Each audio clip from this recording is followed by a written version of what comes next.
Assalamualaikum warahmatullahi wabarakatuh. Perkenalkan, nama saya Desmiati Harahap, NPM 18090010. Prodi Pendidikan Matematika, mata kuliah Tren Pembelajaran Matematika. Di video kali ini, saya akan membahas mengenai pendekatan matematika realistik. Sebelum ke pengertian, kita bahas sedikit mengenai sejarah pendekatan matematika realistik. Pendekatan matematika realistik merupakan suatu pendekatan pendidikan matematika yang diadopsi dari Realistic Mathematics Education yang telah dikembangkan di Nederland sejak tahun 1970. Sekitar tahun 1971, Freudenthal memperkenalkan suatu pendekatan terbaru dalam pembelajaran matematika yang akhirnya dikenal dengan nama Realistic Mathematics Education, dalam bahasa Indonesianya yaitu pendekatan matematika realistik. Pendekatan matematika realistik, pengertiannya adalah pendekatan pembelajaran yang mengaitkan kehidupan nyata siswa dengan materi pembelajaran sehingga memudahkan siswa dalam memahami konsep pembelajaran matematika. Atau pengertian yang lain yaitu pembelajaran matematika realistik adalah metode pembelajaran matematika sekolah yang dilaksanakan dengan menempatkan realitas dan pengalaman siswa sebagai titik awal pembelajaran. Selanjutnya, siswa diberi kesempatan mengaplikasikan konsep-konsep matematika untuk memecahkan masalah sehari-hari atau dalam bidang yang lainnya.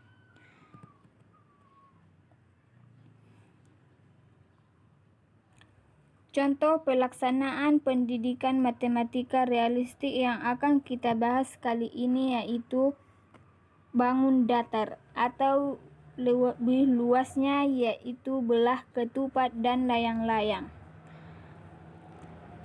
Dalam pelaksanaan pendekatan matematika realistik, kita harus mengikuti beberapa langkah-langkah.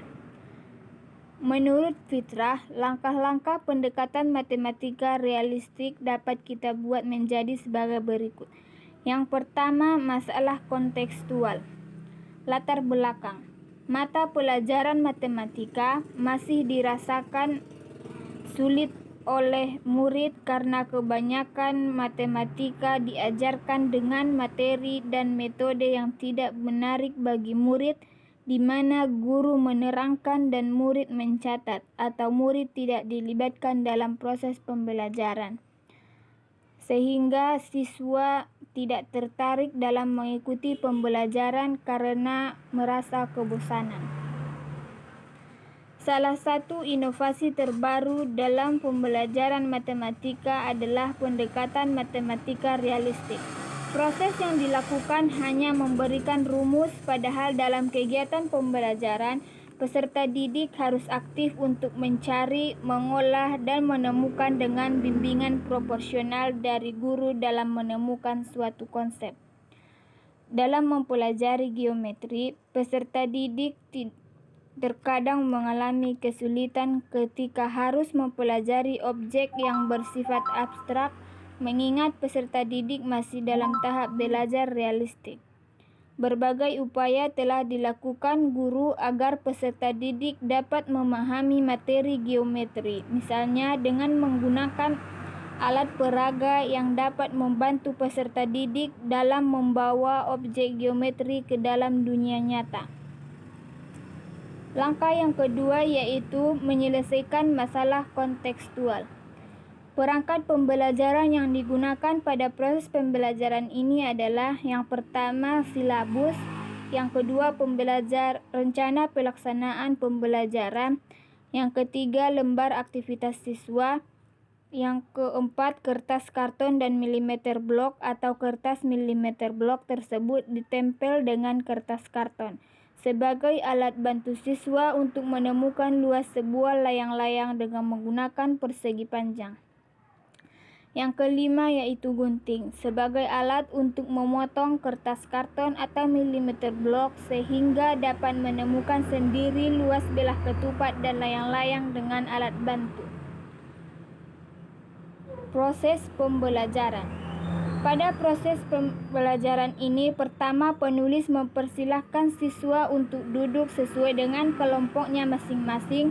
Kemudian penulis membagikan las dengan kertas milimeter blok serta gunting. Guru memberikan pengarahan tentang tujuan pembelajaran yang akan dicapai pada proses pembelajaran ini.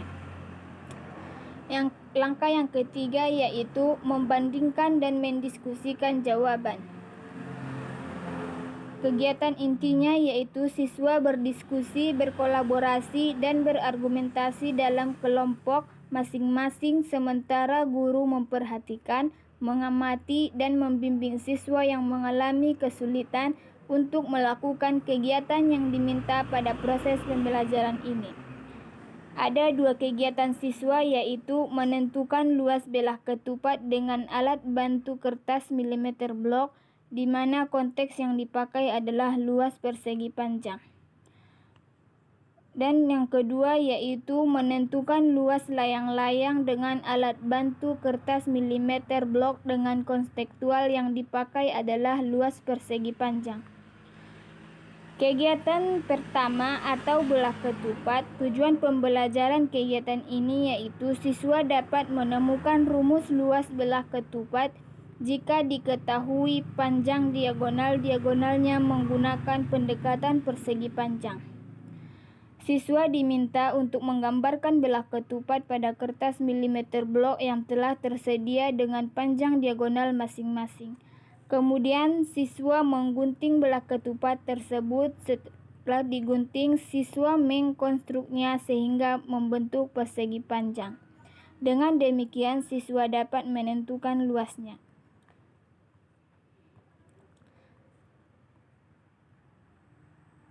Kegiatan yang kedua yaitu tujuan pembelajaran kegiatan 2. Siswa dapat mengenal layang-layang dan dapat menentukan luas layang-layang dengan pendekatan persegi panjang. Siswa diminta untuk menggambarkan layang-layang pada kertas milimeter blok yang tersedia dengan ukuran sesuai dengan kelompok masing-masing.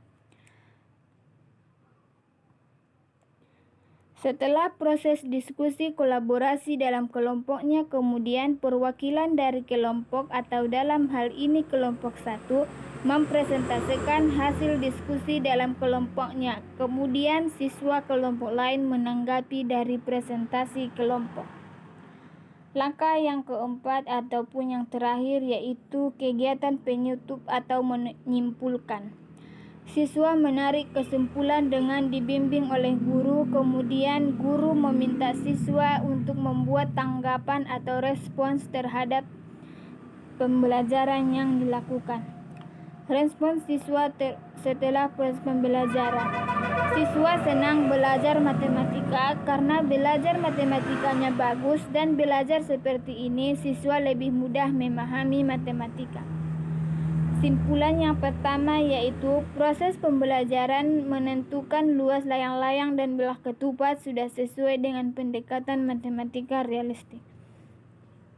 Kesimpulan yang kedua yaitu respons siswa terhadap proses pembelajaran yang dilakukan adalah sangat senang terhadap proses pembelajaran yang dilakukan. Mungkin cukup sekian yang dapat saya sampaikan dalam video kali ini. Jika ada kekurangan atau kejanggalan, saya mohon maaf. Assalamualaikum warahmatullahi wabarakatuh.